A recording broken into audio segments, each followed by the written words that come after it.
ታውቃላችሁ? እችን 2 ቀን እየተዘዋወረ ያለው ራሷን ስላጠፋችው ልጅ የተፖሰተው ነገር አይ ቲንክ ብዙዎች ጋር ደርሷል እና ብዙ ኢምፓክት አለው ብዬ አስባለሁ። ዝም ማለት አንዳንዴ ምንም ላይሆን ይችላል፣ ግን ደግሞ ዝም ባልን ቁጥር የሚፈጠሩት ነገሮች እየበለጡ እየተባባሱ እንጂ እየቀነሱ አይሄዱም። ዛሬ ደግሞ አንዲት ህፃን ልጅ ግፋ ቢል 12 13 ቢሆናት ነው፣ ከዛ በላይ አልገመትኳትም። እንዲሁ ብላ የፖስታ ነበረ። አሁን እያየው ነበር ቲክቶክ ላይ ማለት ነው። እና የመጨረሻ ቪዲዮ ነው። እኔ የምላችሁ እናንተ መጨረሻችሁን እንድትወስኑ ማን ነው እንደ ፈቀደላችሁ? ማን ፈቅዶልናል የኛን መጨረሻ ለመወሰን? ምክንያቱም እኛ ፈልገን አይደለም የመጣነው፣ እግዚአብሔር ስለፈለገ እንጂ። እሱ ፈልጎ ያመጣውን ደግሞ ማንም ፈልጎ መውሰድ አለበት ብዬ አላስብም።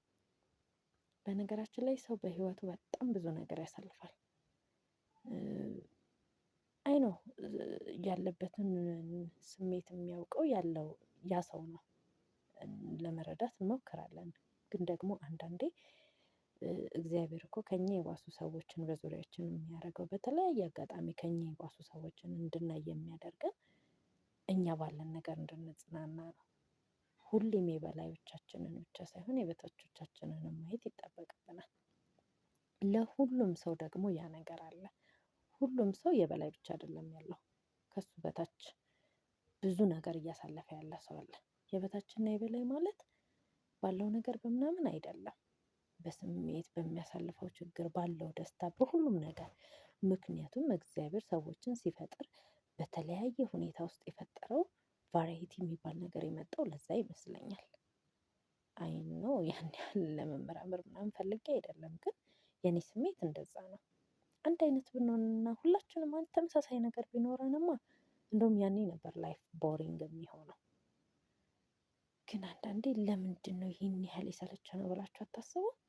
ለምንድን እስፔሻሊ ትንንሽ ልጆች ሆነው እድሜያቸው ገና ሆኖ ዋይ እንደዚህ በፍጥነት ተስፋ የሚቆርጡበት? ምክንያቱም በጣም ብዙ ሰዎች በጣም በብዙ ትግል ውስጥ እያሳለፉ እዛ ጋር እያየን እኛ ለምንድን ነው በትንንሽ ነገሮች ተስፋ የምንቆርጠው? አይ ነው ለአንዱ ትንሽ መስሎ የታየው ነገር ለአንዱ ትልቅ ሆኖ ሊሆን ይችላል። ግን ያችን ቅጽበት እኮ ማለፍ ቢቻል ነገ በጣም የተሻለ በስመአብ ይህን ጊዜ እኮ እንደዚህ ያሳለፍኩት አይደል ብላችሁ በራሳችሁ የምትኮሩበት ትልቅ ነገር ላይ ትደርሳላችሁ። በእርግጠኝነት ትደርሳላችሁ። ምክንያቱም የማያልፍ ምንም ነገር የለም። ሀዘናችሁ የተሰበራችሁበት ነገር ብቻ እኮ አይደለም